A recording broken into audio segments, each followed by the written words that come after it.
ఓం శ్రీ మహాలక్ష్మీ నమో నమః.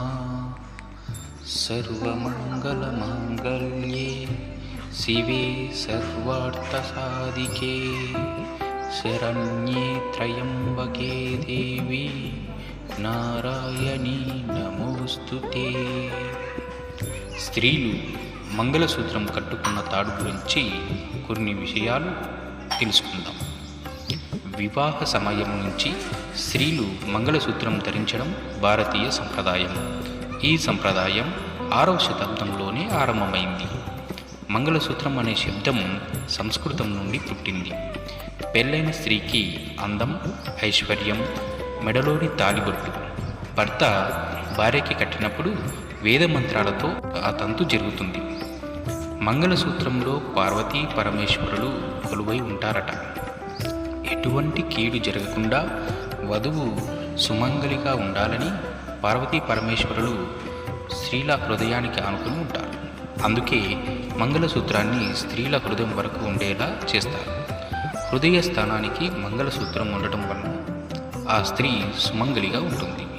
మంగళసూత్రాలను బంగారు గొలుసు కన్నా పసుపు దారంతోనే కట్టుకోవాలి.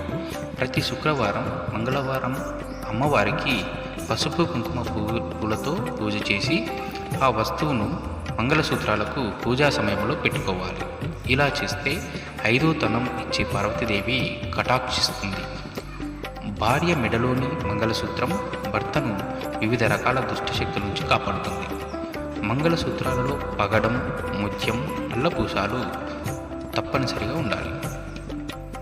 మంగళసూత్రం పెరిగితే అంటే తెగిపోతే వెంటనే 5 వరుసల దారాన్ని తీసుకొని దానికి పసుపు రాసి పసుపు కొమ్ము తీసుకొని భర్త చేత కానీ లేకపోతే తమకు తాము వేసుకోవాలి.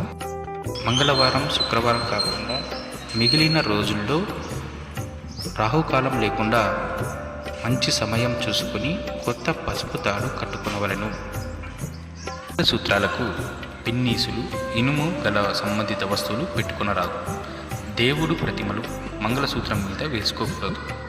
సుమంగళ స్త్రీలు నుదిటిన కుంకుమ పెట్టుకొని దానిపై విభూదిని పెట్టుకోవచ్చు. చందనం కంఠానికి రాసుకోవాలి. భార్య మెడలో మంగళసూత్రం, నుదుట సింధూరం. భార్య మెడలో మంగళసూత్రం, నుదుటన సింధూరం భక్ష్య ప్రాణులను, సంతోషాలను కాపాడుతుంది. మంగళసూత్రాలను పసుపు తాడులో కట్టుకోవడమే విశేషం. ఓం శ్రీ మాత్రే నమః. Thank you for watching.